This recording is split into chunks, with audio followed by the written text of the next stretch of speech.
Welcome to my review of the research on comprehensive treatment programs based on applied behavior analysis, or ABA, for young children with autism. It is my hope that once you have finished taking this for your BCBA CE credits, that this information will be useful to you for talking to parents, funding agents, early childhood educators, physicians, and others regarding the effectiveness of ABA as an early intervention for young children with autism. This treatment is often called Early Intensive Behavioral Intervention, or EIBI, to specifically separate it from other intensive behavioral intervention programs that could be provided to older children or adults. I have taken the research regarding EIBI treatments and simplified it so there's no need to have extensive training in group-based research designs and statistics to be able to understand the overall pattern of findings. There's no technical research issues discussed in this presentation. While there are many graphs to review, I am taking the position that a picture is worth 1,000 words. All the research reviewed is being published in peer-reviewed journals and conform to standard research designs studying the interventions across groups of children who have autism spectrum disorder. As part of the CE package, I have included a more extensive written summary of each of the studies reviewed. To assist you in being able to compare and contrast results across studies, I am reporting only the findings on IQ and adaptive behavior that are common across all the studies, making comparisons easier across studies. When feasible, I have also included data comparing EIBI programs to other common intervention options. I have also included, when available, information on early school placement as a functional outcome indicator for treatment effectiveness. Needless to say, there are many factors outside the scope of any particular research project that affect school placement, so some caution is always needed when reviewing such findings. The next few slides will give you information you need to review the remaining slides that present the findings from the actual research. The next slide will alert you to the fact that there are different levels of research and how they go together. The slide after will give you a sense of how to make good judgments about the data that is presented. Before jumping into the specific studies, I want to put the research I'll discuss in a broader context. For our purposes, research is viewed as coming in three relatively distinct types or levels. All are necessary, but it is important to know the difference between the types of research if you're going to make good decisions.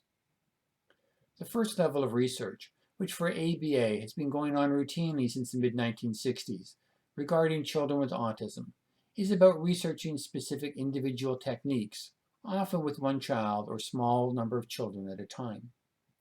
The technique, if successful over several studies, will become viewed as being well established.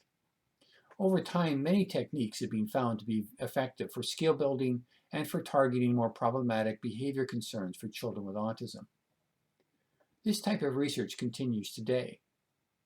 However, because most of this research is specific to particular techniques, often being used one at a time, it is typically hard to know how well things would go if you bundled all or most of these techniques together into a more comprehensive treatment program. Such studies are also typically very time limited. Simply piling on one intervention on top of another is likely neither an effective nor efficient way to proceed.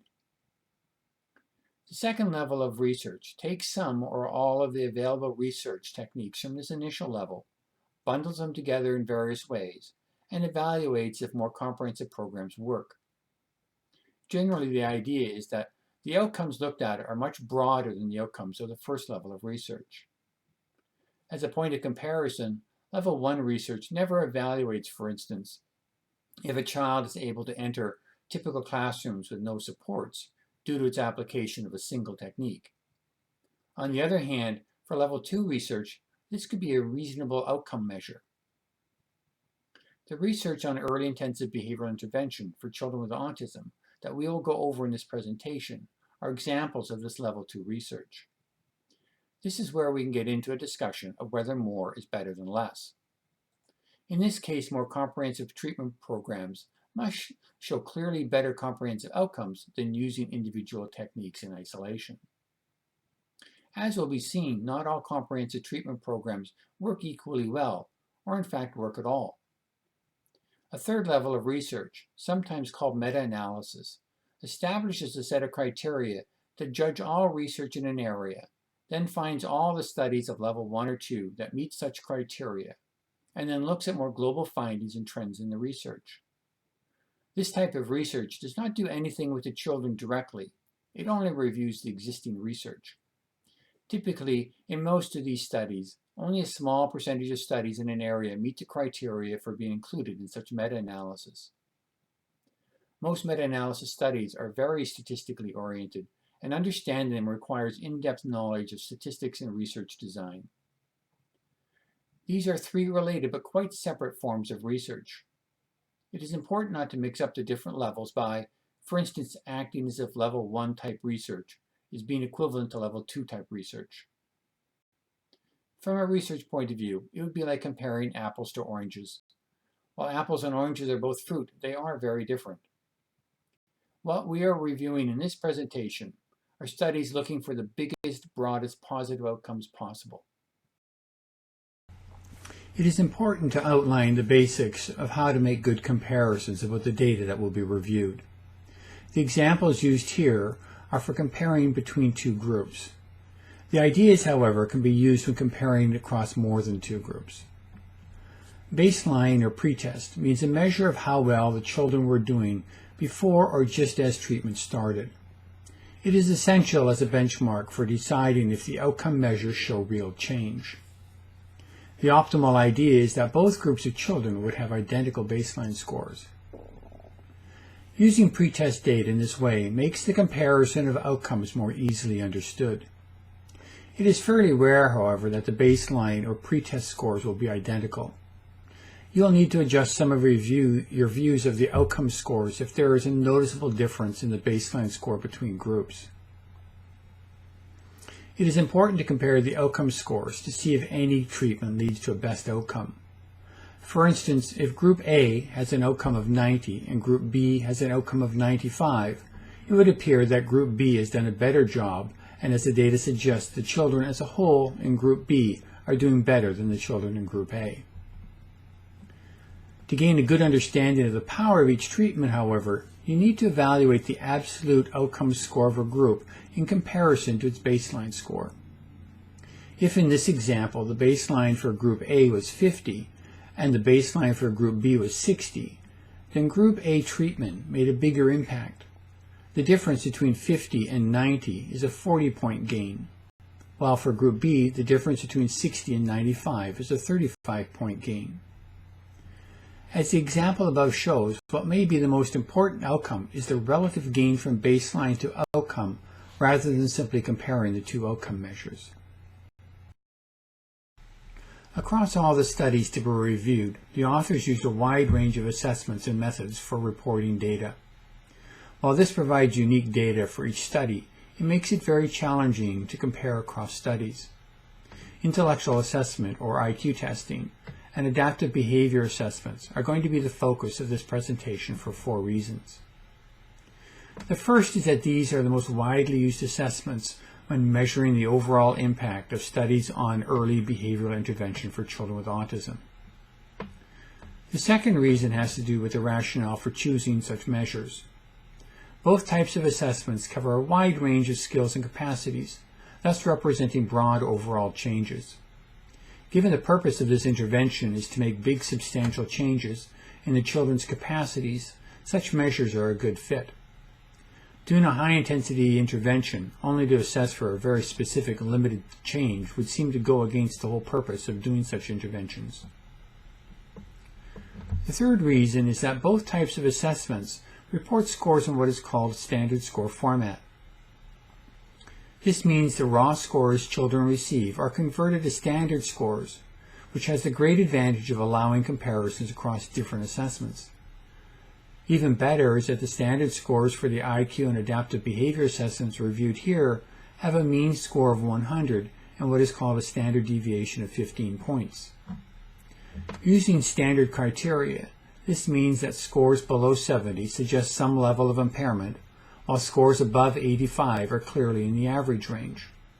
Scores between 70 and 85 are in what is often called the borderline range.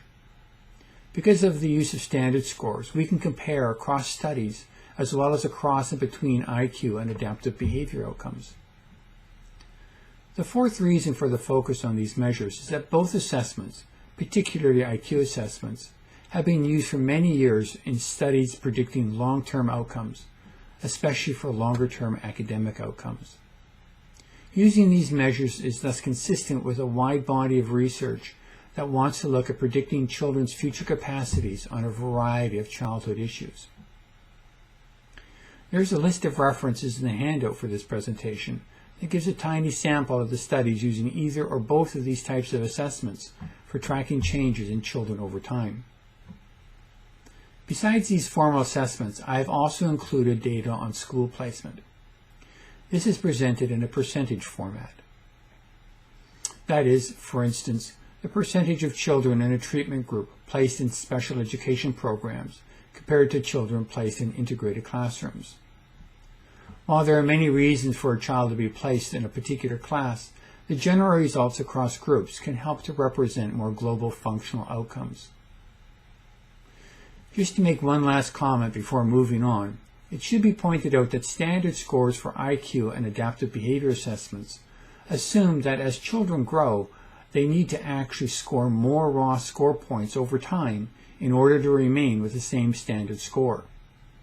This means, for example, if a child receives a standard score of 100 at age 3 and a standard score of 100 at age 6, this means they needed to gain significant developmental capacity over the 3 years to maintain the same standard score. Children who are showing developmental gains, but at a less than age-appropriate rate, will actually have their standard scores go down. Children whose outcome or post-test standard scores is higher than their pre-test scores are showing increases in their developmental or learning capacity. To help in comparing the graphs across studies, the following color code was developed. ABA programs are being researched using 4 different levels of treatment intensity. If there is a dosage effect, meaning more is better, or some certain amount is optimal, then the graph should show differential outcomes depending on the intensity level of treatment. If this is the case, then red bars, for instance, should show greater gains than, say, orange bars. If there's no dosage effect, then the outcomes should be relatively similar across treatment intensity levels. If this is the case, then yellow bars should look quite similar to pink bars. In the case where there is a comparison between 2 groups who received equal levels of treatment, say a young group of children compared to an older group of children, as happens in the first study reviewed, the colors will be identical for both groups, but one group will be shown using a pattern design within the bar representing them in the graph. As mentioned above, comparing across treatment options is essential for determining what works most effectively. Research studies on ABA have often used comparative treatment groups. The most common treatment is called eclectic treatment. The term eclectic means treatment programs that combine a range of different treatments together. This is most often some sort of combination of special education, speech-language therapy, and occupational therapy, with or without some small amount of ABA services. So that wraps up the introduction for this presentation. The following slides go through a standard format of presenting a brief overview of the methods for the study, followed by the relevant outcome graphs. Once all the individual studies have been reviewed, there is a small set of slides summarizing the data over all of the studies. Just as a quick note, the studies are listed in chronological order, not in any order of importance. Okay, so let's start with the first study. The purpose of this study was to explore potential predictors of long-term outcomes following ABA treatment. The predictors for how the children were doing 4 to 6 years following treatment were the age and the cognitive functioning of the child at the time of intake. This study also evaluated educational placement for all the children who had participated. The children's mean age at time of admission was 49 months, with a range from 31 to 65 months. At the time of follow-up, the mean age was around 11 years old, with a range of 10 to 14 years of age. The children were divided into 2 groups, a younger group starting treatment at age 48 months or less, and an older group who were older than 48 months when treatment started. All children had received a diagnosis of autism prior to starting treatment. The educational instruction at the center was developmentally sequenced and used applied behavior analysis teaching methods, including discrete trial and naturalistic instruction. The center's programs included a preschool with 3 classrooms. One preschool classroom was devoted to one-to-one, very intensive instruction for 6 children. There was a class of intermediate intensity where 6 children with autism received a combination of individual and small group instruction, and the least intensive class where 6 children with autism were blended with 7 typically developing peers. The professional staffing ratio in these classes ranged from 1-to-1 in the entry-level class to 4-to-6 in the intermediate class and a 4-to-13 in the integrated preschool. In addition to the full-time staff, each class had a half-time speech therapist and 1 undergraduate assistant. All children received 35 to 45 hours of instruction each week.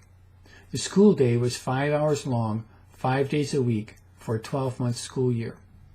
Each family was expected to provide an additional 10 to 15 hours of home-based instruction.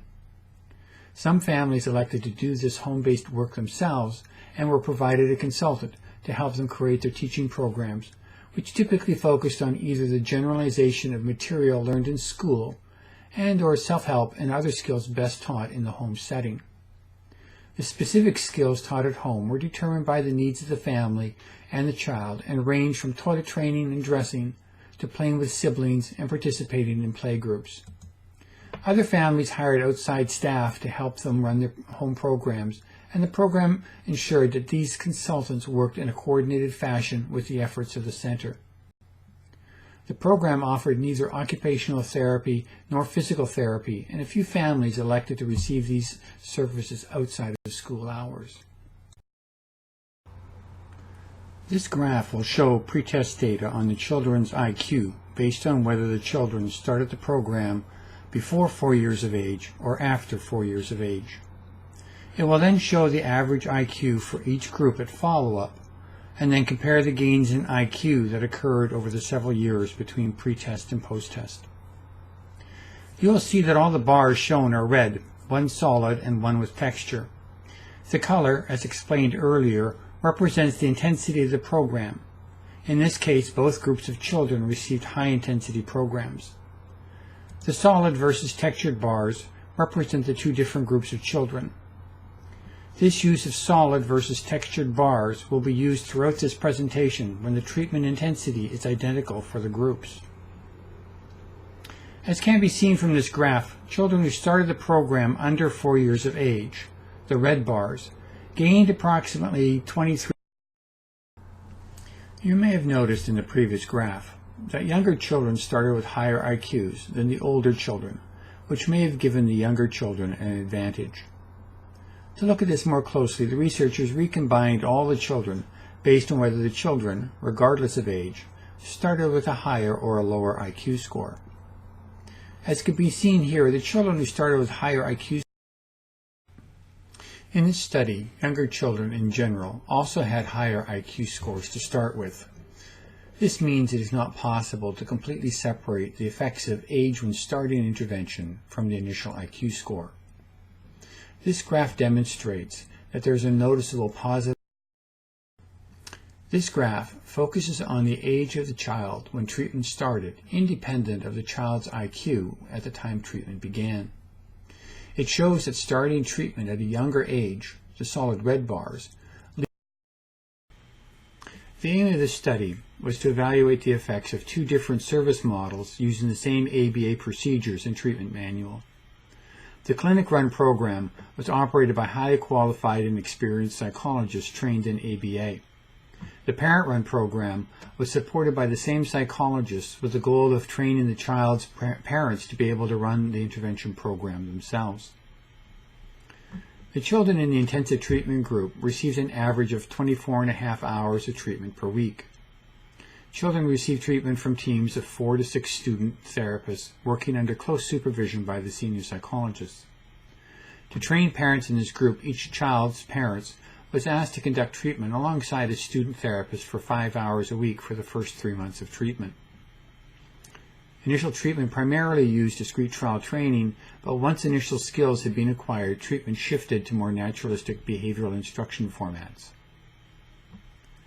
The goal of the parent-run group was to teach parents to use treatment approaches described in the same manual used by the clinic-run group, and assist them in using these approaches to help their child acquire skills. The children's families received 2 sessions per week of parent training, totaling 5 hours per week, in their homes for 3 to 9 months. The parents were asked to do an additional 5 hours of treatment per week. This came to approximately 10 to 15 hours of treatment per week. Throughout parent training, children in this group were also enrolled in special education classes in the public schools for 10 to 15 hours per week. These classes had no direct involvement from the project, and so these hours were not included. Parent trainers had a minimum of 1 year of experience at the project, including 6 or more months instructing novel therapists. The parent trainers received 1 hour per week of individual supervision from a senior psychologist, with additional supervision available as needed. The psychologists in charge of the program had a combined total of 10 years of experience with Ivor Lovaas, one of the early originators of EIBI programs, at his UCLA clinic prior to the start of the study. To become supervisors for either group and be allowed to develop treatment plans for children and train novice student therapists under the direction of the senior psychologists, therapists needed to accumulate a minimum of 1,500 hours of one-to-one treatment experience at the project, demonstrate mastery of research pertaining to ABA treatment for children with autism spectrum disorder, perform satisfactorily during behavior observation of their skill at designing and implementing treatment plans, and obtain satisfactory ratings from other supervisors and from the children's parents. This is one of the rare studies where the 2 groups started out with identical IQ scores. At the post-test period, as this graph shows, there's a small gain from pre-test to post-test for children in the clinic-run group, while there's no real change for children in 27% of the children in the clinic-run group were able to gain sufficient. This is the first of 2 related studies. This study focuses on. This is the follow-up to the study.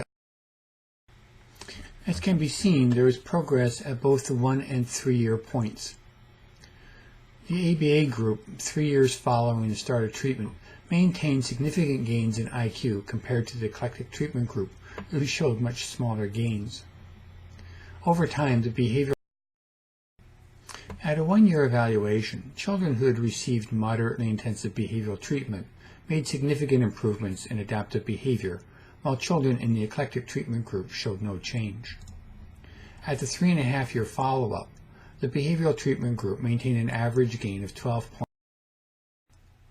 This study investigated the effects of parent-initiated approximations to the use. The gain in IQ from the initial assessment to termination of the project was only about 4 points, which is fairly insignificant given the relative. The gain in adaptive behavior from the initial assessment to termination of the project was about 8 points, which relative to the minimal.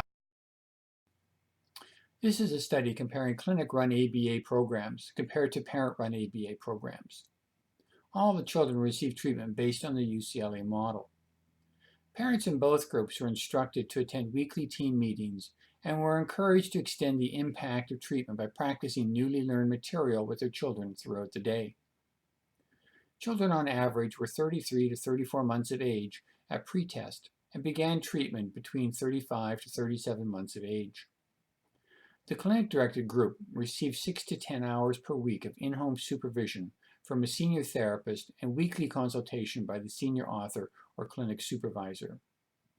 Parent-directed children received 6 hours per month of in-home supervision from a senior therapist, typically a 3-hour session every other week, and consultation every 2 months by the senior author or clinic supervisor.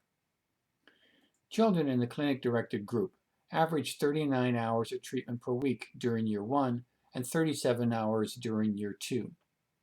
The parent-run children averaged 32 hours of treatment per week during year 1 and 31 during year 2. As the two groups provided such similar hours of treatment, they can be seen as two variations of an intensive treatment program. Therapists received 30 hours of training, which included a minimum of 10 hours of one-to-one training and feedback while working with their assigned child. Each therapist worked at least 6 hours per week and attended weekly or bi-weekly team meetings. Senior therapists had at least a 4-year college degree and experience consisting of 1 year as a therapist with at least 2 different children, followed by an intensive 16-week internship program modeled after the UCLA model for a total of 2,000 hours.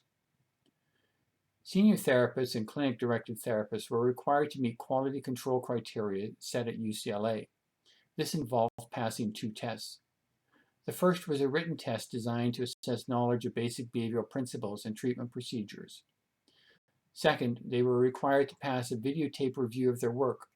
All senior therapists also received weekly supervision by the senior author. In this study, there is approximately a 4-year time span between the pre-test and post-test scores. Increase in IQ for the clinic-directed children was approximately 22 points. For the clinic-directed children, the gain in adaptive behavior was approximately 9 points. For the parent-directed children, the gain was approximately 6 points. Comparing the IQ outcomes, participants were 42 children in 2 groups. The early intensive behavioral intervention group, 21 children, received 35 to 40 hours of behavioral intervention, 47 weeks per year for 3 or more years. The comparison group of 21 children received services from local public schools. EIBI was based on Lovas's UCLA treatment model. 17 of the 21 participants remained in EIBI for 3 years. 4 others ended EIBI prior to 3 years, but provided follow-up assessments and are included in the analysis. Behavioral techniques were used exclusively. The intervention protocol consists of 3 primary components: in-home one-to-one instruction, peer play training, and regular education classroom inclusion. Initially, the in-home one-to-one intervention component was implemented 35 to 40 hours per week for children older than 3 years of age, and 20 to 30 hours per week for children younger than 3 years. To ensure proficiency in implementing the UCLA model, 5 program staff members each completed 3 to 4 month internships at UCLA, and consultants from UCLA made on-site visits 2 to 4 times per year for the first 3 years of the study period, with frequent telephone contacts between visits. One UCLA-trained individual served as the program site director, responsible for oversight for each child's intervention. She had a master's degree in clinical psychology and applied behavior analysis, and was a board-certified behavior analyst. Clinical supervisors trained and provided ongoing performance feedback to tutors.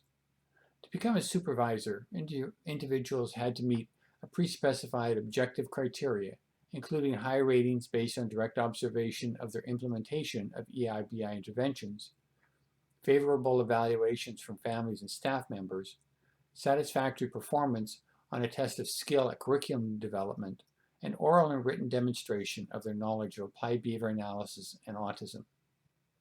Tutors had to pass a rigorous behavior observation assessment of their accuracy in conducting discrete trial training and oral tests of their knowledge of the UCLA treatment manual. Parents were encouraged to be involved in all levels of intervention. At the beginning of treatment, all parents attended a 12 to 18-hour training workshop across 2 to 3 days on behavioral principles and intervention methods. Thereafter, they participated in weekly training sessions to generalize their child's newly established skills to the natural environment. Parents provided ongoing information regarding their child's current level of functioning both in and out of intervention sessions, and they were asked to be active participants in their child's intervention, although there was no requirement for parents to provide any direct intervention hours. Participants in the comparison group received community services that their families selected from a range of available options. At intake, one comparison child, under 3 years of age, received an Early Start Autism Intervention program, which emphasized learning readiness skills with both the parent and the child. This child received less than 9 hours per week of a discrete trial program in his or her home until the age of 3. 2 comparison children received a home-based developmental intervention program that ranged from 1 to 4 hours a week, and 1 child had an unknown placement. At age 3, these children were enrolled in a public school special day class. 17 children who were 3 and above at intake were enrolled in special day classes in the public schools. The instructional methodology in the special day classes was eclectic. The child-teacher ratios varied from 1 to 1 to 3 to 1, and the classes operated from 3 to 5 days per week for up to 5 hours per day. Related services such as speech, occupational, and behavior therapy to these children varied from approximately 0 to 5 hours per week. 3 of the children spent brief sessions of up to 45 minutes per day mainstreamed in regular education classes. In this study, IQ was evaluated 4 times, at baseline and then once a year for 3 years. This allows us to look at not only the general outcome, but also at the pattern of development. As can be seen, the EIBI treatment showed a gain of 26 IQ points, which was significantly higher compared to the gain of 15 IQ. The EIBI group and the eclectic treatment groups differed significantly regarding the development of adaptive behavior. Overall, the EIBI group gained 10 points from baseline to the 3-year outcome point. While the data shows a 3-point loss for the eclectic treatment group, this more or less means that the eclectic treatment shows little change. The school placement results reveal that most children in the ABA group were placed in integrated settings with or without. In the EIBI group, all children received one-to-one home-based teaching. Most families attended an initial workshop of 1 to 3 days. Consultants visited mostly every 2 to 4 months, while a few visited monthly and others only every 5 to 6 months. Most of the families had services from recognized ABA organizations, while about 25% received services from other agencies. Most therapists were psychology or special education students or graduates. The average number of therapists working with each family was 9, with a range of 3 to 18 therapists. In 23 of the 27 families, at least one parent trained as a therapist. In the nursery school group, children were enrolled in 10 different schools at the beginning of the study. All programs were geared to support children with autism. All schools described their teaching practices as eclectic, emphasizing structure, visual cues, individualized teaching, and close liaison with parents. The most common named practices were teach-based approaches, PECS, Makaton, and SPELL, as well as other developmental and behavioral teaching methods. Pupil-adult ratios range from 1 to 1 to 3 to 1. The average amount of one-to-one teaching was 6 hours per week, with a range of 90 minutes to 20 to 25 hours per week. Over the 2 years of the study, EIBI children received more hours of intervention. The EIBI group averaged 32 to 33 hours of intervention per week, while the eclectic group received 25 to 27 hours per week. This study also provided estimates of the cost of treatment for both groups. Using an estimate of the conversion rate of the British pound to the US dollar for 1998 to 2000, the time period when the data was collected, it appears that the EIBI programs and the nursery school programs costs were similar, ranging from approximately $23,000 to $46,000 per year per child. The results indicate that neither treatment produced positive outcomes. As can be seen, the EIBI group showed a drop of 5 IQ points over approximately 2 years. The nursery school group, the overall adaptive behavior outcomes for both groups was not good. The EIBI group showed about the same level of adaptive behavior from pre-test to post-test, while the nursery school groups showed a mild decrease. 2 groups of preschool children with a formal diagnosis of autism were identified.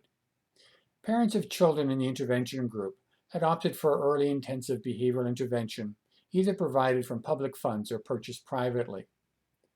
Parents of children in the comparison group were not actively seeking behavioral intervention, and instead were receiving publicly funded services offered by their local education authority.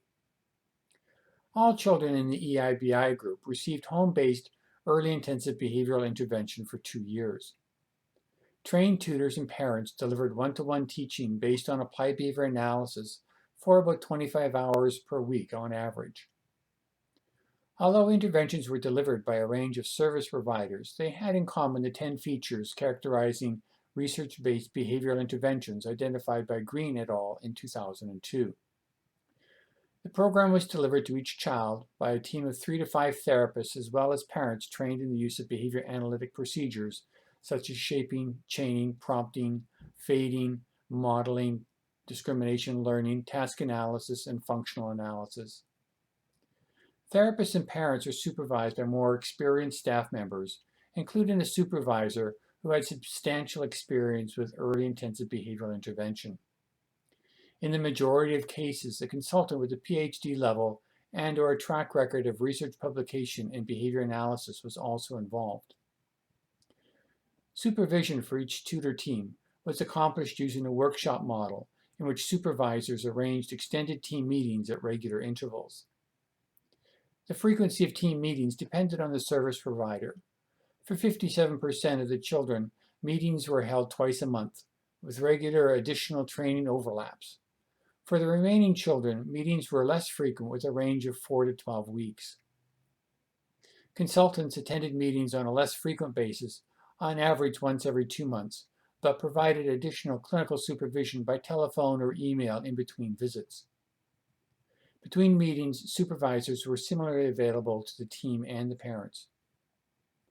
Apart from behavioral treatment and schooling, some children in the intervention group also received other interventions, with the most frequent being speech therapy. 65% were receiving speech therapy at the baseline assessment, 22% at the 12-month assessment, and 26% after 24 months.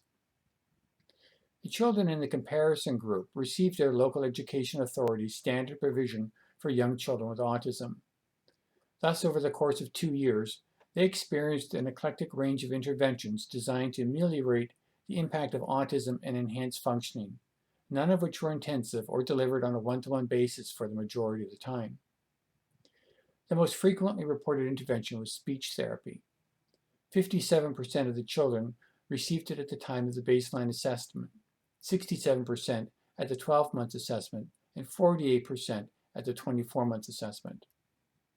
As part of the children's experience at school, parents reported frequent use of teach principles, the picture exchange communication system, sign language, or Makaton communication systems were used as alternative communication systems. For IQ, there is a significant effect based on the treatment option, with the children in the EIBI group gaining approximately 13 points, while children in the comparison group showed no change over the 2 years. In comparison to the noticeable difference between groups regarding IQ, there was no difference in adaptive behavior scores between the 2 groups at either pre-test or post-test. Overall, there was very little. This graph is a bit more complicated than the previous graphs. It shows that the school placement of children in both groups was quite different over the 2 years of the study. Initially, all children in both groups were receiving services at home. After 1 year, all the children in the comparison group were attending some form of local schooling, with 48% of the children being placed in mainstream settings and 43%. As part of the UCLA Multi-Site Young Autism Project, this study aimed to demonstrate that ABA treatment could be implemented effectively in the UK by applying the variables that were recommended in the UCLA protocol, but were lacking in the Bibby et al. 2002 study, also done in the UK, that was previously reviewed.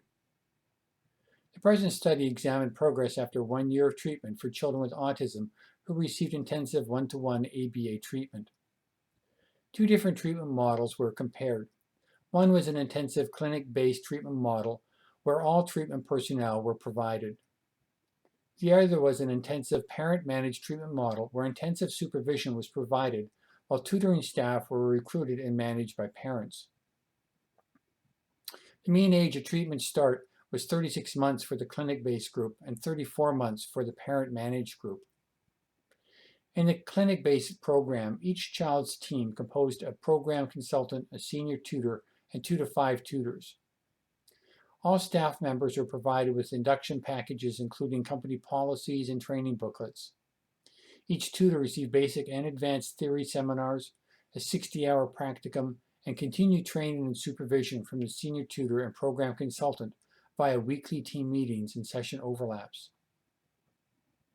Parents in both groups were given a half-day course on ABA principles, followed by several days of intensive hands-on training from senior tutors and program consultants. Training thereafter was provided during team meetings, supervision sessions, and tutor sessions. Parent-managed programs are supervised for a minimum of 6 hours every 6 weeks by the same program consultants who worked on clinic-based programs. Tutors, and in some cases senior tutors, were recruited and managed by the families. Teams received training during program consultant workshops. All children in both groups received treatment based on the UCA model for providing early intensive behavioral intervention.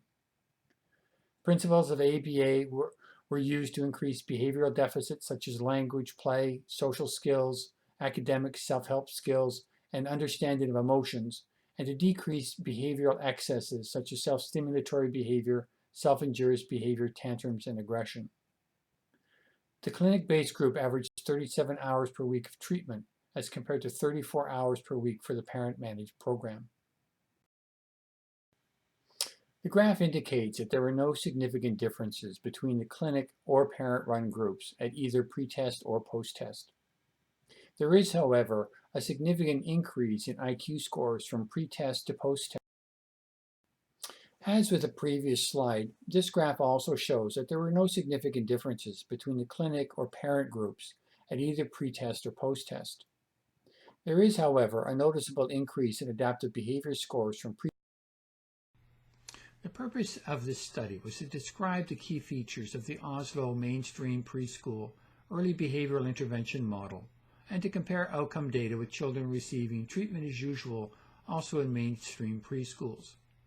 The treatment as usual may best be described as eclectic special education. In total, 43 children met the inclusion criteria. All children in the early behavioral intervention and treatment as usual groups attended their local mainstream preschool. In most cases, a preschool would have enrolled only one child with autism. A preschool would have consisted of 9 children below the age of 3 with 3 staff, or 18 children between the age of 3 and 6 with 3 staff. When the preschool enrolled a child with autism, resources were normally received for one more full-time staff member, making it possible to cover this child one-to-one without taking resources away from the other children in the preschool. This extra resource was granted independent of any particular intervention.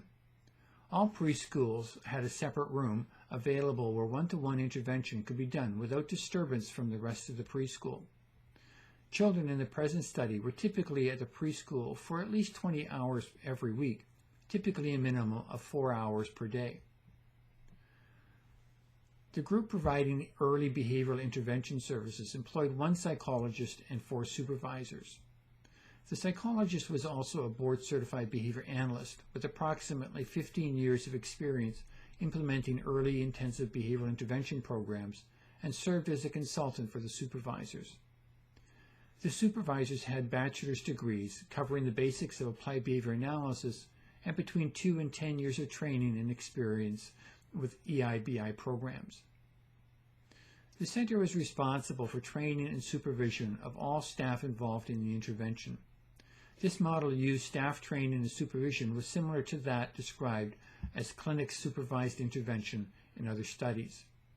Staff training started with a 3-day workshop and continued throughout the duration of the intervention with weekly or eventually in some cases bi-weekly consultations lasting 1 to 4 hours.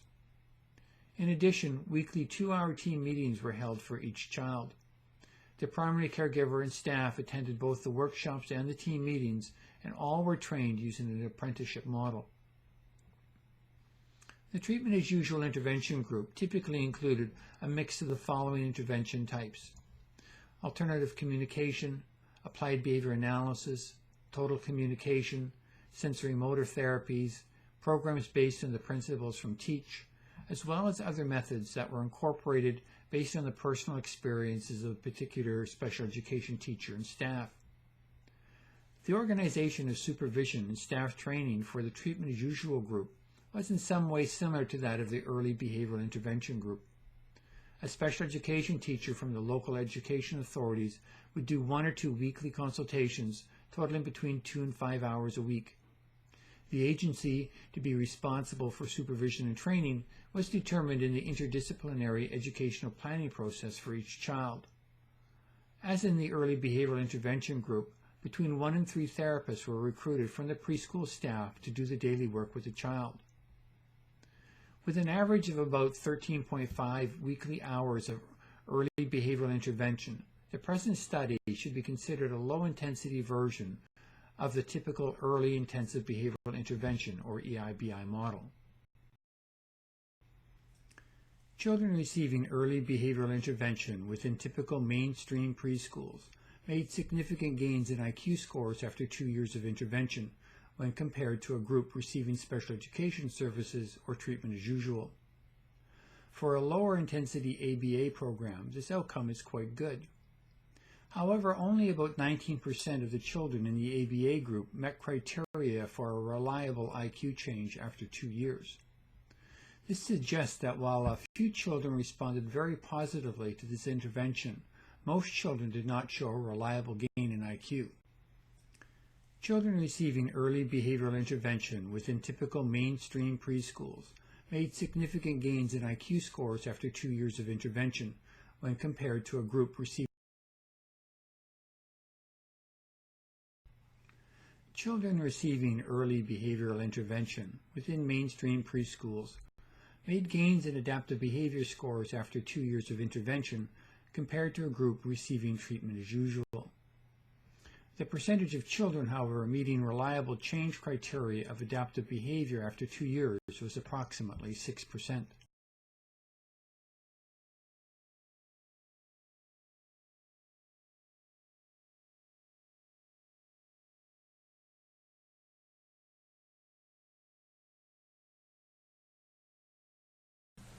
The participants in these studies were 61 children diagnosed with autism spectrum disorder. The original study looked at outcomes for the first year of treatment, while the follow-up study looked at outcomes following 2 more years of treatment. 29 children received early intensive behavioral intervention ranging from 25 hours a week for children under 3 years of age to 35 to 40 hours per week for children over 3 years of age. The first comparison group of 16 children received intensive eclectic interventions of approximately 30 hours per week in classrooms specifically designed for children with autism. A second comparison group comprised 16 children in non-intensive public early intervention programs for about 15 hours per week. Children in the intensive ABA group received treatments in multiple settings, including home, school, and the community. Children had learning opportunities using discrete trial, incidental teaching, and other behavioral procedures. Instructions occurred during formal structured sessions as well as less structured situations such as supervised play dates with typically developing peers. The one-to-one therapists were trained and supervised by staff with master's degrees in psychology or special education who also had coursework with supervised practical experience in applied behavior analysis regarding children with autism.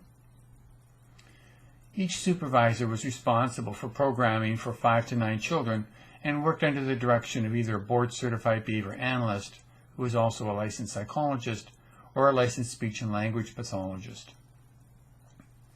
Parents received training in basic behavior analytic strategies, assisted in the collection of maintenance and generalization data, implemented programs with the children outside of regularly scheduled intervention hours, and met with agency staff 1 to 2 times a month.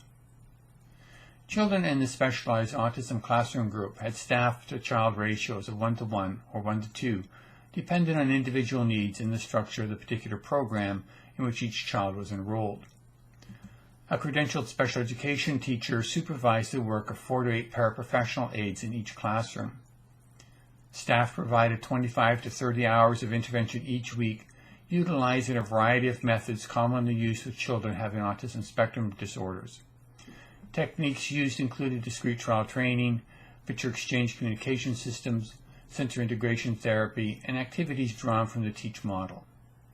In addition, other activities common to preschool programs for typically developing children, such as circle time and music activities, were incorporated into daily routines. Classroom teachers received consultation from staff with 1 to 2 years of graduate level coursework in behavior analysis, but who had not yet completed master's degrees. 7 of the 16 children in the autism programs also received individual or small group speech therapy sessions 1 to 2 times a week from a certified speech-language pathologist. In the second comparison group, children were enrolled in local community special education classrooms identified as early intervention or language-delayed preschool programs. These programs served children with a variety of disabilities and provided an average of 15 hours of intervention per week with a 1 to 6 adult-to-child ratio. Each classroom was staffed by a certified special education teacher or certified speech and language pathologist who supervised 1 to 2 paraprofessional aides. Educational activities were described as developmentally appropriate, with an emphasis on exposure to language, play activities, and a variety of sensory experiences. 13 of the 16 children in this group also received individual or small group speech and language therapy sessions 1 to 2 times weekly from a certified speech and language pathologist.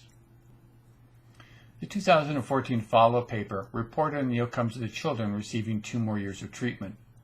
The same 3 forms of treatment were assessed. Over the time of the study, the children in the ABA group remained in this group throughout the entire study. Some children in the autism program and the special education programs moved between programs, and some also moved to different programs but were tracked over the 3 years of the study. However, given that the majority of children remained in each treatment group for at least 2 of the 3 years, it is worth treating them as relatively independent treatments. At baseline, there is no significant difference in IQ across the 3 groups. At follow-up, the ABA group was doing significantly better than either of the other 2 groups. While there were some gains for both the autism program group and the special education program, there is no significant difference in follow-up IQ scores between the high-intensity. At baseline, there were no significant differences in adaptive scores across the 3 groups. At follow-up, the ABA group was doing significantly better than the special education group and mildly better than the autism program group. As can be seen, only the ABA group was able to demonstrate gains bordering on a mild improvement in adaptive. 48 children between 18 and 30 months of age diagnosed with autism spectrum disorder were randomly assigned to one of 2 groups. The first group was the Early Start Denver model, or ESDM group. The children received yearly assessments, 15 hours per week of the ESDM intervention delivered by clinicians, as well as parents using ESDM techniques for 16 hours per week, in addition to whatever community services the parents chose. The intervention was provided in the child's natural environment. The second group is called the Assess and Monitor group. The children and families in this group received yearly assessments with intervention recommendations and referrals for intervention from commonly available community providers. The groups did not differ at baseline in severity of autism symptoms, chronological age, IQ, gender, or adaptive behaviors. The ESDM is a comprehensive early behavioral intervention program for infants to preschool-aged children with autism that integrates applied behavior analysis with developmental and relationship-based approaches. Intervention programs are supervised by a graduate-level trained lead therapist who had a minimum of 5 years' experience providing early intervention to young children with autism, with ongoing consultation from a clinical psychologist, speech-language pathologist, and developmental behavioral pediatrician. An occupational therapist provided consultation as needed. The ESDM group provided intervention using both trained therapists and parents for a combined weekly average of 31 hours of treatment. Children who were assigned to the Assess and Monitor group received comprehensive diagnostic evaluations, intervention recommendations, and community referrals at baseline and again at each of the 2 follow-up assessments. Families in the Assess and Monitor group were given resource manuals and reading materials at baseline and twice yearly throughout the study. There are a number of birth to 3 centers that provided interventions including speech-language therapy and occupational therapy that the children could attend. Developmental preschool programs that the children could attend also varied but typically included special education and related services. Over the 2 years of this study, this group reported an average of 9 hours of individual therapy and an average of 9 hours per week of group interventions, such as time in the developmental preschool. The Estes et al. 2015 article is a follow-up to the Dawson 2010 study. It evaluated the children's development for both groups from the time ESDM treatment stopped in the 2010 article until the children were age 6, approximately 2 years post-treatment. The intent was to see if the initial treatment effects changed or remained the same over time without further treatment. The Estes 2015 follow-up indicated that children in both groups following the completion of the Dawson et al. Study received a range of services such as speech-language therapy and occupational therapy. Roughly 50% of the children in the ESDM and 70% of the children in the Assess and Monitor group did receive some ABA services. The amount and quality of services, however, is not known. As can be seen, the two groups did not differ on IQ at baseline. The gain of 30 IQ points on average for children in the ESDM group was significantly better than the 21-point IQ gain by children in the Assess and Monitor. The children in both groups, on average, did not differ at baseline regarding their adaptive skills. The ESDM group at follow-up, however, were demonstrating significantly better adaptive behavior than the children in the Assess and Monitor group. We have now covered 12 original studies and 2 follow-up studies that were reported.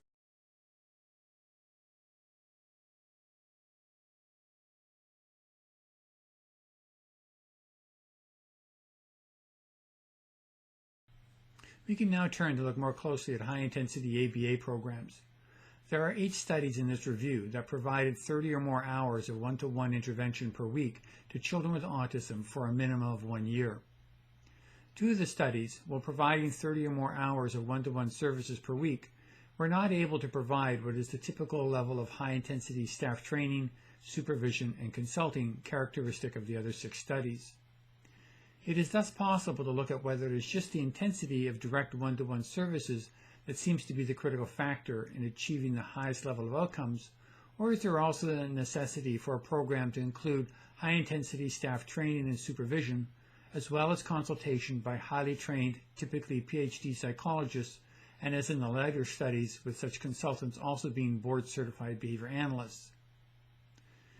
If only the direct one-to-one hours are important, then there should be no difference in outcomes across the 8 studies. On the other hand, if proper staff training, supervision, and consultation are also essential, then the 6 studies that provided such support should have outcomes noticeably better than the 2 studies that did not. This graph looks only at programs that provided 30 or more hours of one-to-one intervention. The 2 bars on the left represent the BCBA and Maggiati articles in which 30 or more hours of one-to-one intervention were provided, but with highly variable quality of supervision, as well as on average far less frequent supervision or consultation than in the other EIBI programs. The difference in outcomes appears to be the effect of good quality supervision and consultation provided on a frequent basis, and suggests that providing high-intensity one-to-one hours without proper supervision or consultation is ineffective for obtaining meaningful gains in children's IQ. As can be seen, the average outcome for the BCBA et al. And the Maggiati et al. Studies is essentially 0, while the average outcome for the results from the other studies is just over 24 points.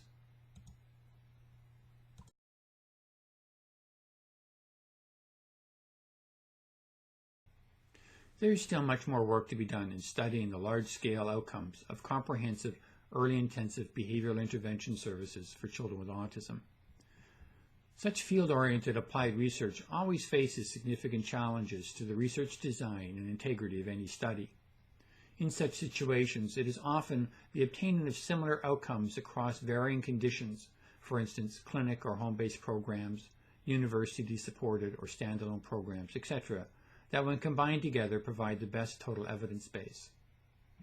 Besides the focus on autism, ABA has routinely been used to assist children with a wide range of other developmental disabilities, and yet there's no similar large-scale outcome studies looking at the effects of ABA on children with other disabilities. In saying ABA has the strongest research support as an effective treatment for autism, it needs to be remembered that for the most part this is in comparison to what is typically called treatment as usual, which is oftentimes being eclectic multidisciplinary team services. The reason for this is that proponents of alternative treatments have not themselves actually published comparable studies documenting the outcomes of their treatment. As mentioned during the introduction to this presentation, it is important not to mix up the different levels of research. Implying that a simple Level 1 research study is somehow equivalent to a Level 2 study is simply comparing apples to oranges and leads to great confusion for parents and others not versed in research methodology. What is most effective and what can be done in the most cost-effective manner are major issues facing everyone working with children who have autism. The onus is on the professional recommending treatment options to be able to provide you with appropriate, empirically based research literature in a manner you can understand. This discussion should be phased in part with regards to how the alternative treatment compares to ABA.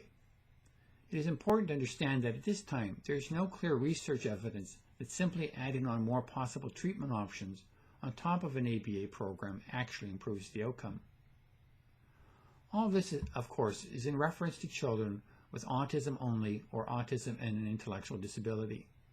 For children with autism and other major disorders, such as epilepsy, cerebral palsy, fetal alcohol spectrum disorder, Down syndrome, etc., there is no clear research on what is the most effective treatment option.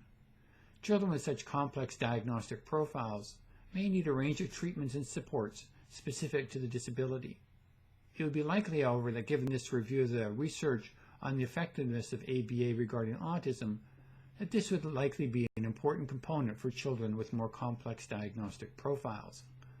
Thus, having a complete diagnostic picture of your child's development is critical for making the best treatment choices.